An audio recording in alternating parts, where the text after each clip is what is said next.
Your family may joke about your snoring or how you can fall asleep anytime, anywhere, and maybe you feel silly talking to your physician about it. But snoring and constant sleepiness could be signs you have obstructive sleep apnea, or OSA.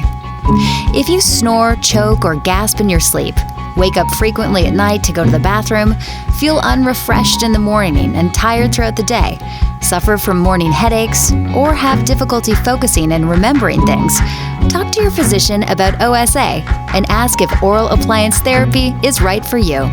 Learn more at aadsm.org/forpatients.